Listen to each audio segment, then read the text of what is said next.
श्री सरस्वती मैया की जय, श्री कृष्णचंद्र भगवान की जय। आज हम चर्चा करेंगे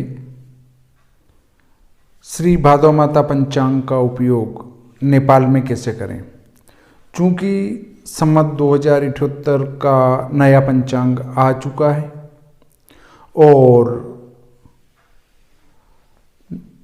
नेपाल की बॉर्डर पर कई विद्वानों ने श्री भादव माता पंचांग को मंगाया भी है। अब नेपाल की बॉर्डर पर माना कि इधर भारत में कोई नगर हैं और वहाँ से 20 किलोमीटर नेपाल के अंदर किसी बच्चे का जन्म होता है और वे अगर नामकरण करवाने इधर आते हैं तो ये भारतीय विद्वान उस बच्चे का नामकरण कैसे करेंगे। देखिए, मैं आपको एक साधारण सा एक उदाहरण देकर बताता हूँ। सबसे पहले हम लेते हैं कि चंद्रमा का नक्षत्र चरण प्रवेश काल, उससे हम आसानी से किसी का भी नामकरण कर सकते हैं। तो हमारे पास सबसे पहला जो हमारा वर्ष प्रारंभ होगा 13 अप्रैल को होगा। देखिए, आपका 13 अप्रैल, उसमें पृष्ठ क्रमांक 49 पर लिखा है चंद्र का दैनिक नक्षत्र चरण में प्रवेश काल, दैनिक नक्षत्रों के चरणों का प्रवेश काल घंटा मिनट में। ये 2021 की बात है। तो 2021 अर्थात संवत 2078 का 13 अप्रैल 2021 को किसी बच्चे का जन्म होता है, वो तो आगे की बात है पर अपन उदाहरण ले रहे हैं। तो इसमें लिखा है अश्विनी नक्षत्र और इसका भवोग काल लिखा है 26:49 अर्थात 26 घंटे 49 पल। ये अश्विनी नक्षत्र का कुल मान है।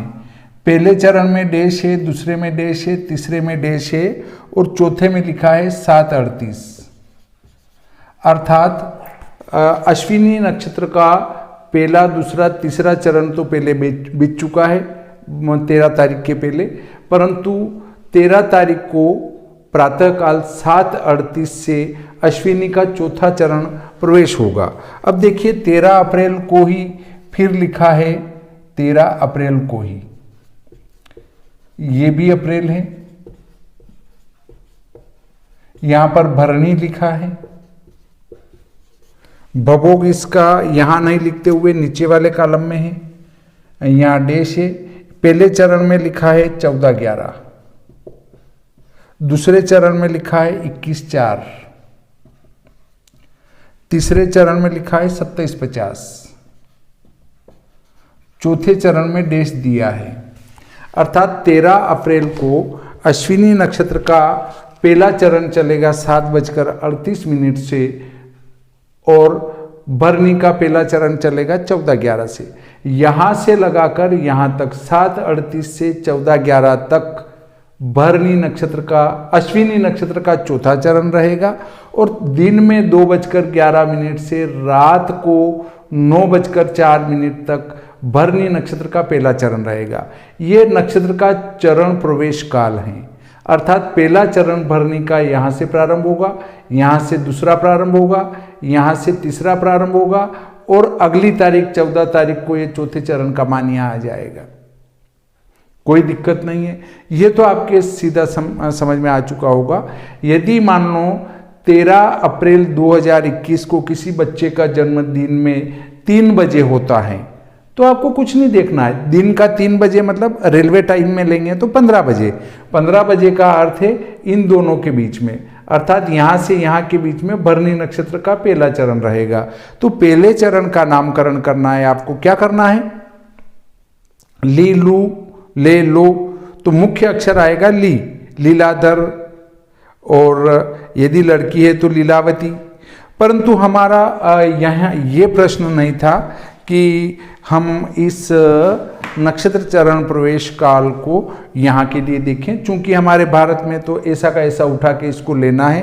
परंतु श्री भादव माता पंचांग की ये एक बहुत बड़ी विशेषता है, जिसमें आपको नामकरण करना है बच्चे का तो सीधा चरण दे रखा है निकाल के, आपको कुछ नहीं करना है। भवोग निकालने की जरूरत नहीं, भवोग निकाल के दे दिया है आपको, कुछ भी नहीं करना है।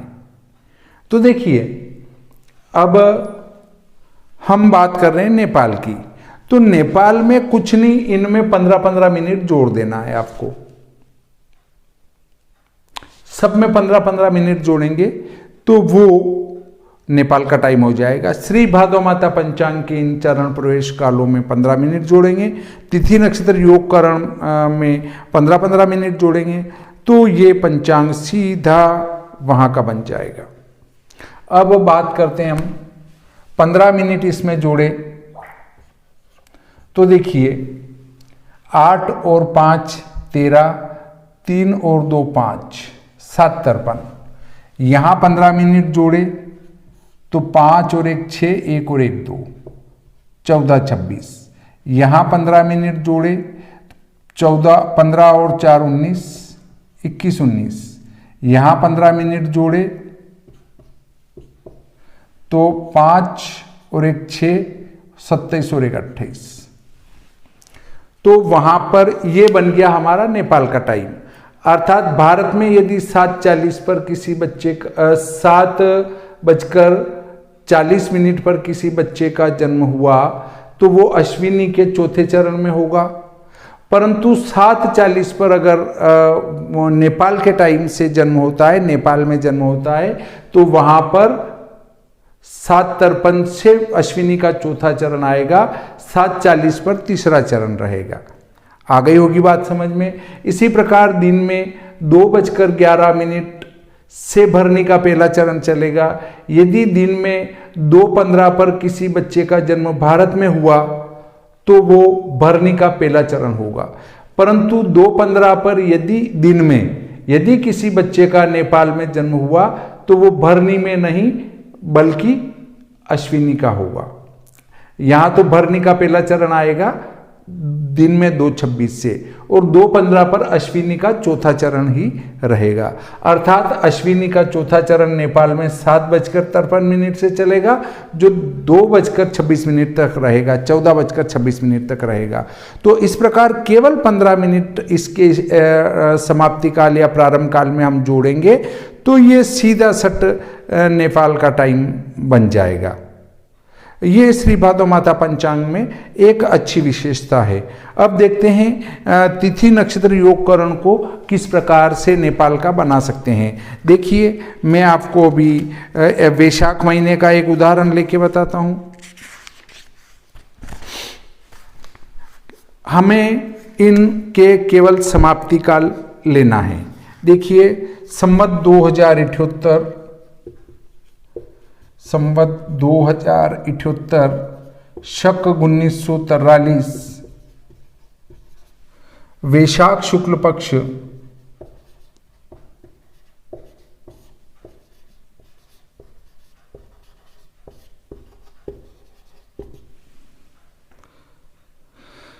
वैशाख शुक्ल पक्ष की एकम तिथि है, बुधवार है।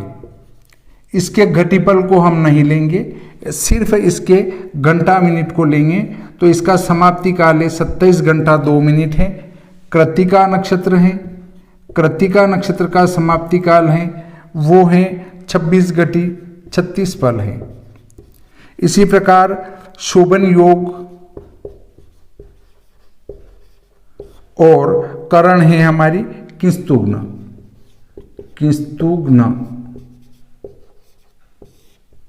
अब हम लेते हैं, चूंकि श्री भादो माता पंचांग में योग और करण का मान घटिपल में है, तो पहले उसको घंटा मिनट में बदलेंगे। घंटा मिनट में बदलने के लिए इसमें 2 का गुणा कर 5 का भाग लगा देंगे और प्राप्त मान को पंचांग में दिए सूर्योदय में जोड़ देंगे, और आपको कुछ नहीं करना है। देखिए, 44 घटी 39 पल इसका मान है योग का, 44 घटी 39 पल। अब इसमें 2 का गुणा कर देंगे तो 2 निम 18, 2 तिया 6 और 1 7, 44 दूनी 88, 5 का भाग 17 पंजे 85, 8 में से 5 3 छंगा 18 और 7 25,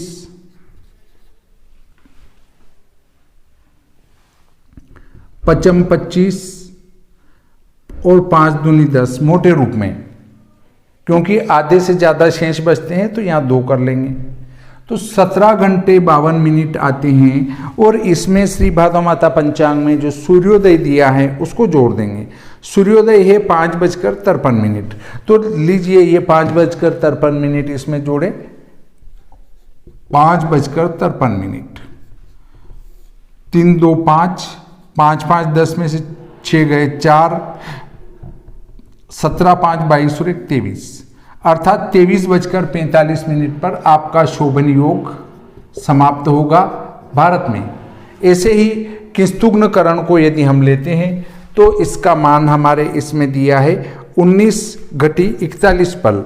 19/41 पल जो है उसको भी ऐसा ही करेंगे, इसमें 2 का गुणा करेंगे, 41 दूनी 82, 19 दूना 38, 5 का भाग लगाएंगे, अर्थात घटी पल में 2 का गुणा कर 5 का भाग लगाएंगे तो घंटा मिनट प्राप्त होंगे। इन घंटा मिनटों में सूर्योदय जोड़ देंगे। ये क्या है हमारा सूर्योदय, तो ये पंचांग में दिया सूर्योदय जोड़ेंगे तो ये हमारा स्पष्ट स्टैंडर्ड टाइम में समाप्ति काल प्राप्त होगा। अब देखिए 5 7 35, 8 में से 5 गए 3, 3 6 18 और 8 26, 5 5 25,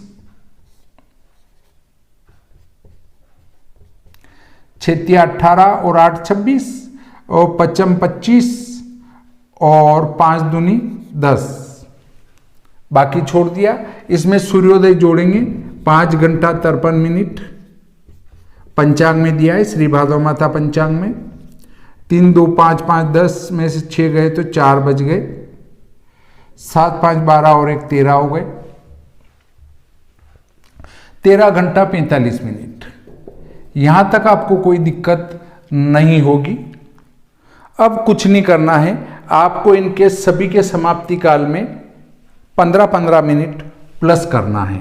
यहां भी 15 मिनट जोड़ेंगे, यहां भी 15 मिनट जोड़ेंगे, यहां भी 15 मिनट जोड़ेंगे, यहां भी 15 मिनट जोड़ देंगे।